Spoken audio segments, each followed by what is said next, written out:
our project. So our project started after we came back from last year's conference in Peru, and we were inspired to start changing our community here at OLM.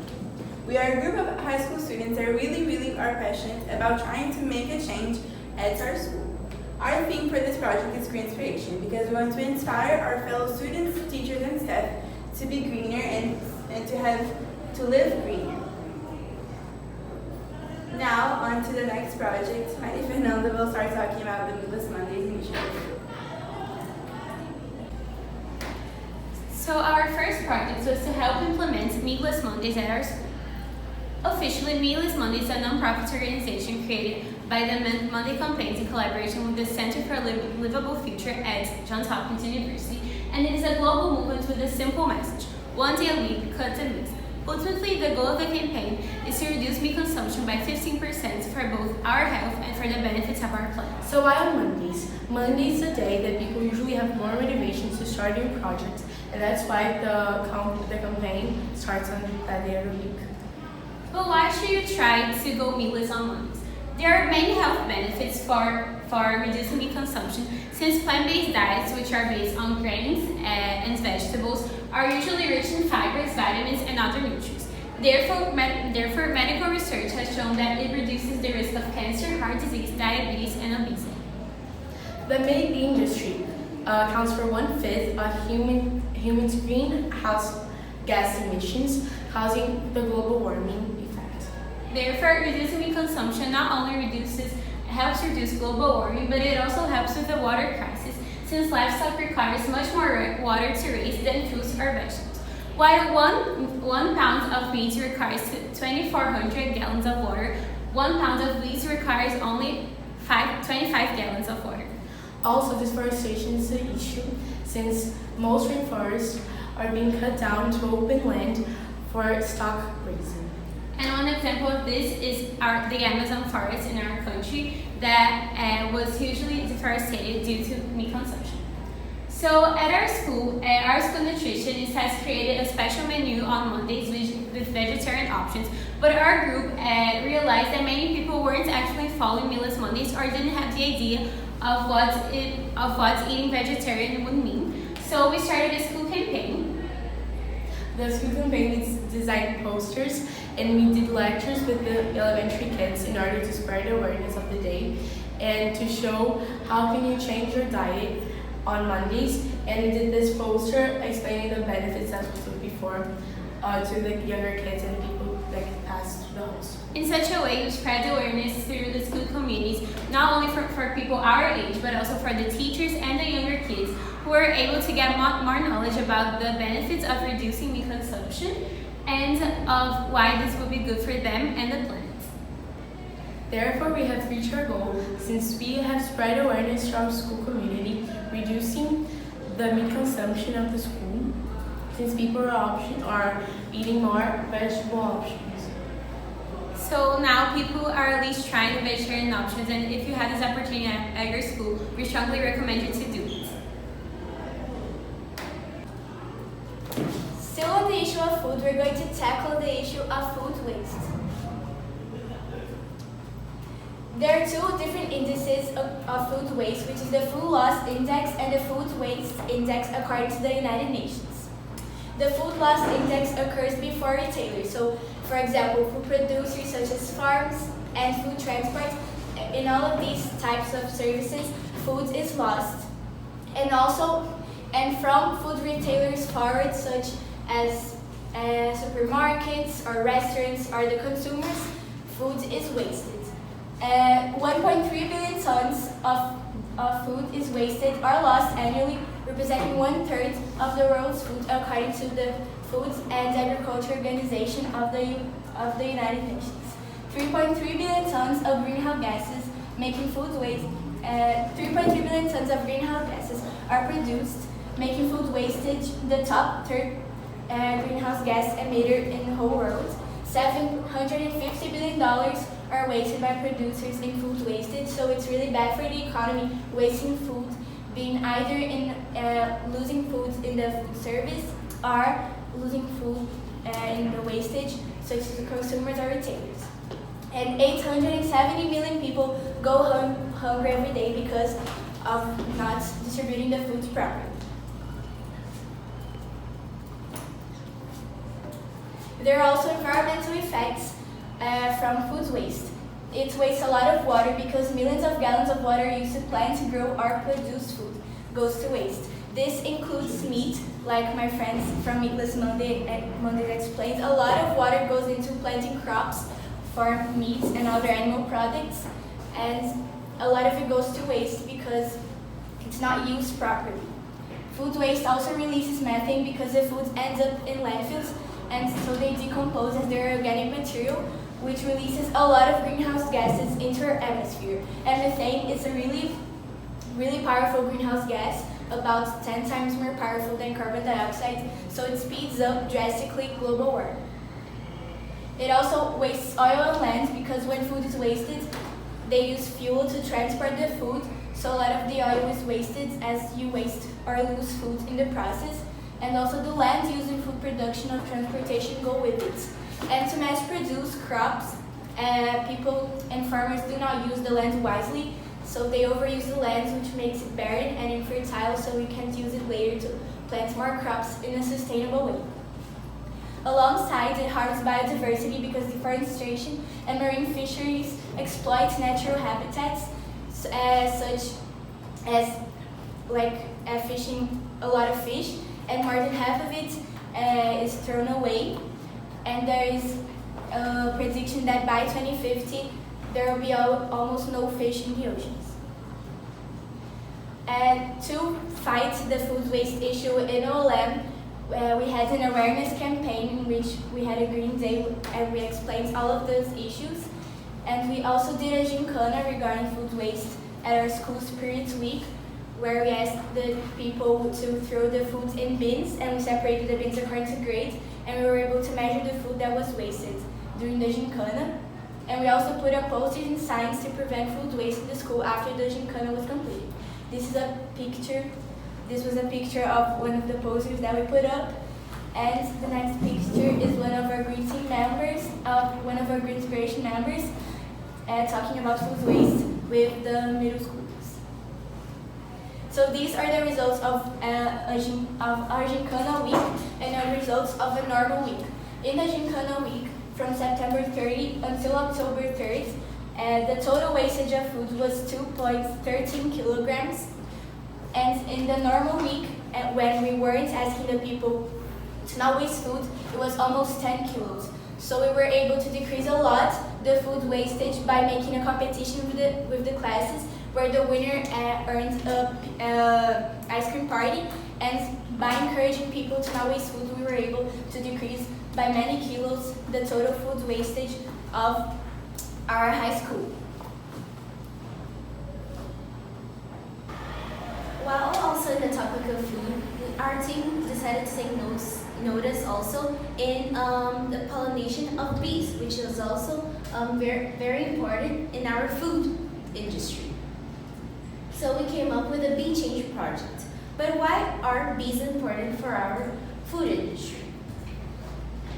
First of all, they represent 71 out of 100 crops, 71 out of 100 crops in our daily life, which provide 90% of our food daily.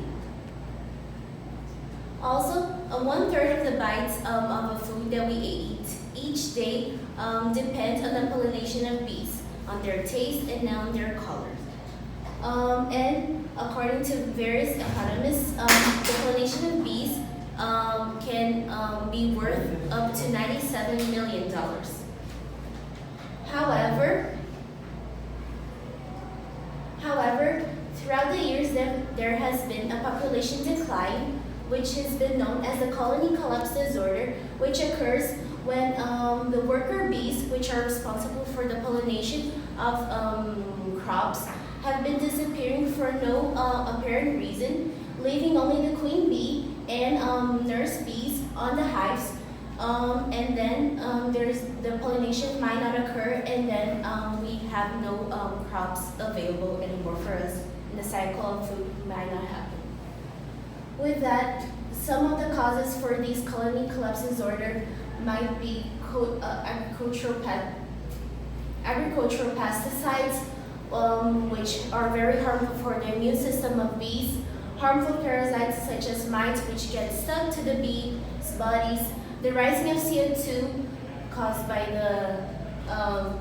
which are very harmful for the bees, habitat loss, which hives that have been disappearing with the population decline, the stress bee experience, and the inadequate forage with agricultural deforestation. The bees have not been having enough nutrition, and so they don't have enough food for them, and so they don't have, they cannot have their enough pollination for us. So, as we explained, this problem is very serious, and it brings even more serious consequences. First of all, as she told us, there are several causes that lead colonies to disappear, and according to research, ever since 2010, about 37.8% of colonies are being lost each year, which is a very big number. Also, bees are facing a terrible risk of extinction, since they are dying at such a fast rate. And these rates are 100 to 1,000 times higher than normal rates. Besides these short-term consequences, we can have long-term problems that will be difficult to be fixed. For example, without food, 87% of the world's crops would be affected. Either they would stop existing, or they would just lose their taste, lose their smell. Also, as we explained, they are very important for the economy. They contribute to about $15 billion, meaning that if they were to disappear completely, our economy would take a huge toll.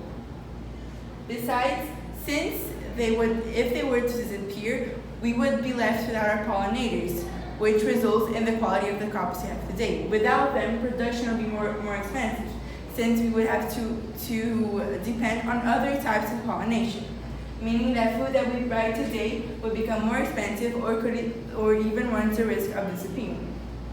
As I mentioned, these crops could lose quality without the pollination of bees, and some foods we love, such as dairy, coffee, and even the quality of our clothes, because of cotton and almonds, could be affected, meaning several things we eat on a daily basis would not be available.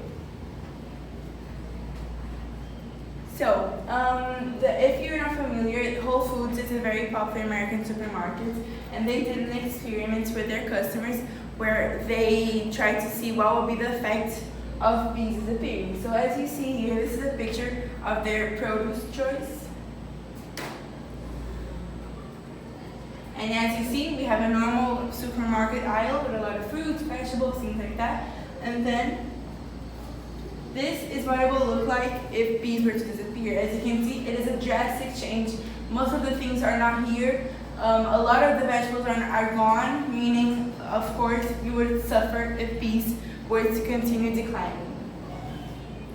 Another idea, imagine you're having a picnic with a friend and enjoying some snacks or some lunch. You'll have a pie, some melon, some sandwiches, chips, but then what if bees were gone? This is what it will look like, the same picnic you saw before. Now without most of the things, the melon is gone, the pie only left with salt and wheat.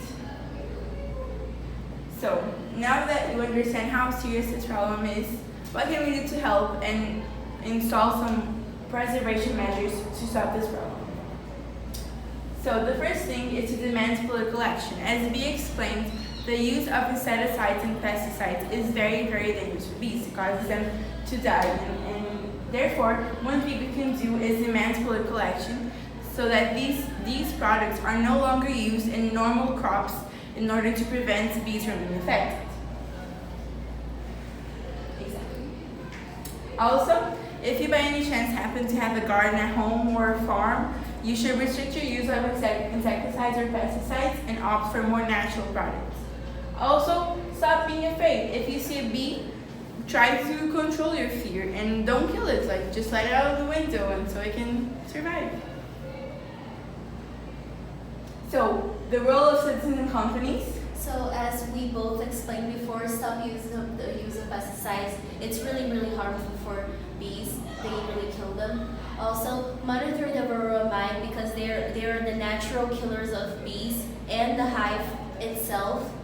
Also, care for the environment because the loss of the hives, when bees lose their hives, they have nowhere to go and they will it only worsens the colony collapse disorder.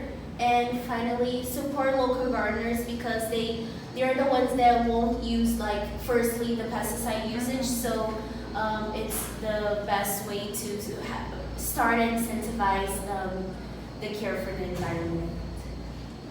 Another thing we can do if we have the means and the space, of course, I know many of us live in cities, is to plant a bee garden. So first of all, you can plant flowers and other plants that attract bees. There are many that do so because they have the nutrients that bees need. Also, you can, as I mentioned, use natural herbicides and fertilizers. And what you can do is set up a water source for bees.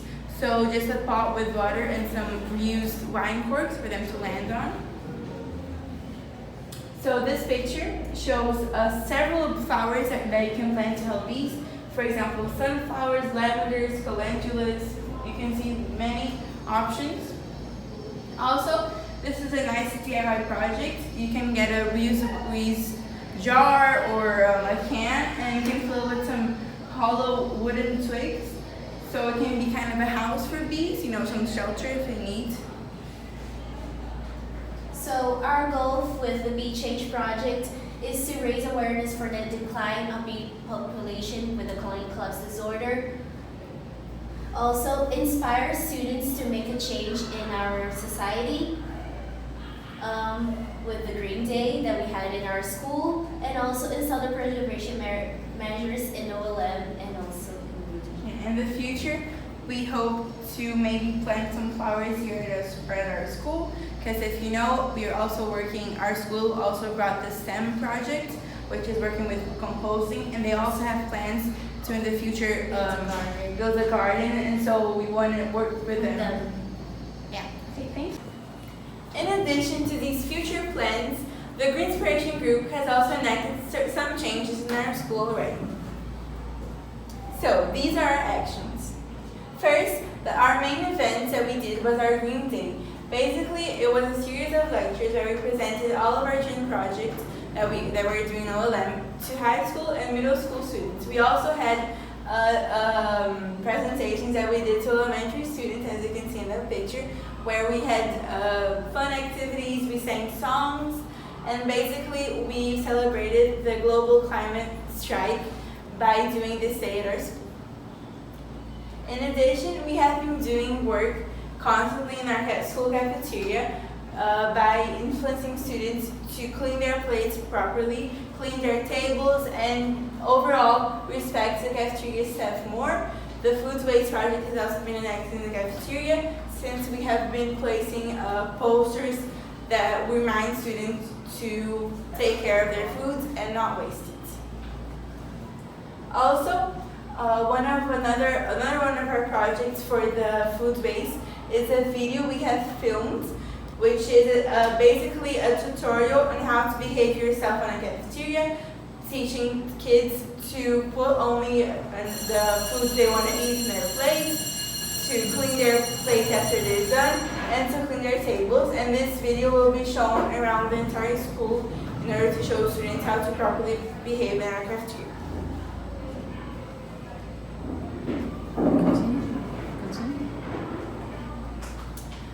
Finally, Sophia has mentioned this, we did our Spirit Speak Gincana for the food waste project, where it was a competition that students had to do in order to waste the least amount of food. Thank you for your time. Yes.